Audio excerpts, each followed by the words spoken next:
So the first thing I'd wish I'd known before becoming a teacher is that mornings, early mornings, are your life. And no matter how well you plan, prepare, you'll always be in a rush.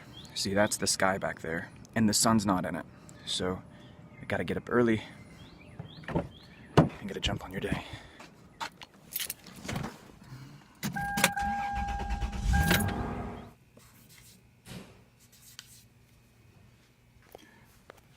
So the second thing I wish I had learned before becoming a teacher is that you get to your classroom early, like 15-20 minutes early before the first class actually walks in, before you have any other duties for the morning. And you create bell work. You always put bell work on the board. That way the first 5 minutes they walk in the door, they have something to do. And you train them. You train them to do this. You train them by telling them that the first 3 to come in and start their bell work without being told, they get a homework pass. And before you know it, you have a whole room full of people that are trained to just come in, sit down, and start doing 3 simple problems. And you don't have to take it for a grade. They know that. And they just are expected to do it. It gives you time to kind of take attendance, catch your breath, make that transition into the next class. And I love it. You got to do this. About 5 minutes worth of work. It'll save you tons of stress.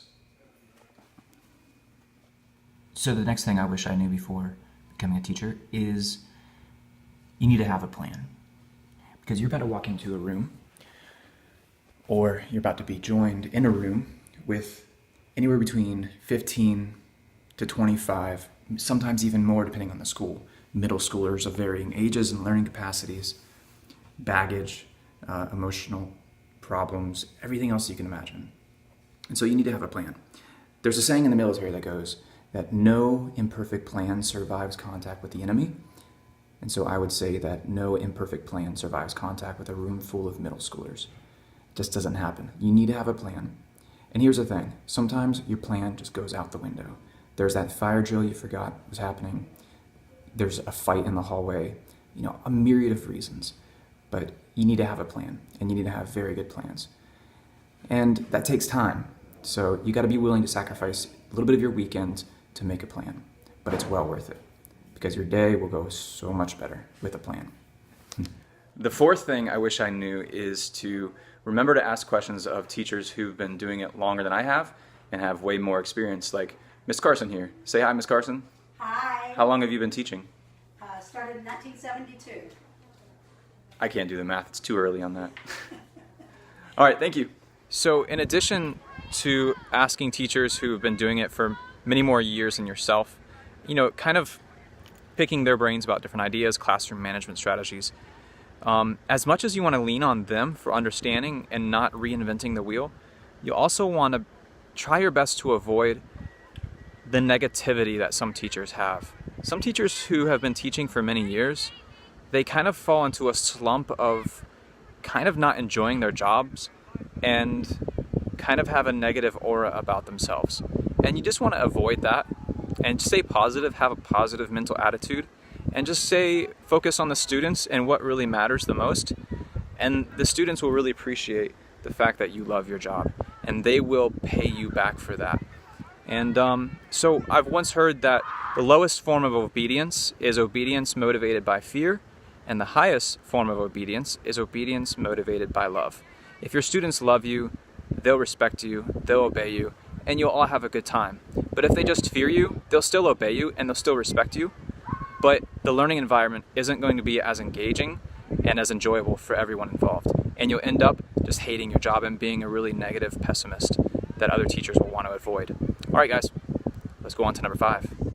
So the fifth and final thing I wish I knew before becoming a teacher is the first 2 weeks of the school year defines everything for you.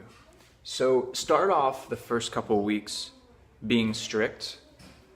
I mean, as strict as you feel comfortable being to maintain discipline and classroom order and really enforce and establish some classroom procedures, some classroom etiquette, some rules within your classroom. But you can always go more lenient, but you can't go from lenient to more strict, if that makes sense, in terms of classroom management. So I always recommend that to new teachers. The first couple weeks of your classroom management, and the procedures that you develop are going to make or break you in those first 2 weeks. So, like I said, you can always go more lenient later in the year when they earn your trust, but you can never go stricter and go back strict from being lenient. So, I hope this video has given you some ideas and some inspiration. I love being a teacher.